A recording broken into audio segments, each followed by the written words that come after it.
So guys, pakaduwas natin. Nakita niyo yung ano ko pa, sugat ko, no? So, eto, naggawa kami dito sa kahabaan ng guys ng ano, ng Beder Road, yan. Ito.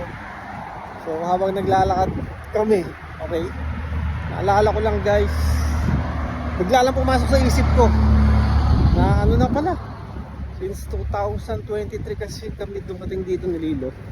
Ayan si Lilo, pakita ko. So since 2023, ito yung lugar kung saan ano, naalala ko noon, dito kami naglakad. Sinugod ko sa hospital si Lilo ng time na yun kasi nanibago siya sa weather. Tapos medyo nagkasakit siya noon kasi November rin dumating kami, so medyo malamig-lamig na yun. So nanibago siya, galing Saudi papunta rito. So naalala ko sa kinugod ko siya sa hospital noon. Talagang napakahirap na maging bago rito, no? Tapos yun, habang ninanamnam ko guys yung kahabaan nitong ano na to, itong daan na to, yan, bigla lang bumalik sa alaala ko yung nangyari sa amin noon. Yung nangyayari sa amin noon na sobrang hirap, no? Ewan ko kung napapanood nyo yung vlog natin noon, no?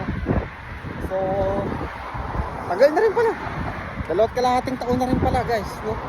Biglang dumating kami rito kasi dito lang kami talaga unang na destino dito sa lugar na to.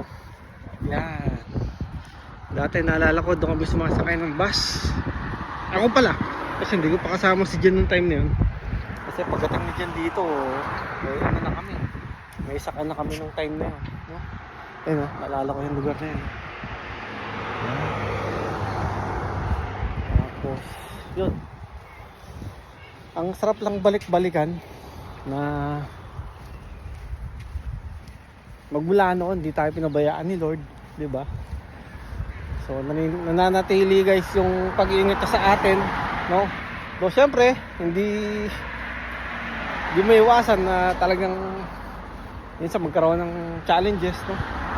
Pero yun, sobrang grateful at thankful tayo kasi yun, buhay pa rin tayo. Lumalaban pa rin, di ba?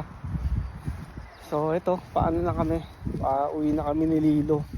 Lilo, ika sa camera, dali. Ika. Pinagod ko kasi hindi na naman siya nagkakain, no? Ewan ko kung ano problema. Actually, nangyari na nga yun noon sa kanya nung kami ay nag Calgary, no? Sabi ko siya hindi nagkakain, tubig lang. Hindi, ultimong tubig, wala. Eh ngayon, nagtutubig naman siya pero hindi siya kumakain ng mga solid food. Grabe. Sensya na kayo guys ha. Na ano kasi to, nahulugan ng hotel pan dun sa kusina namin. Kaya ang tumama is yung corner mismo ng hotel pan. Kaya yun, nagdugo nung nakaraan. Eh medyo tiyo-tiyo na nga ngayon. Sabi yan, parang pimples to. Ito guys, pauwi na tayo.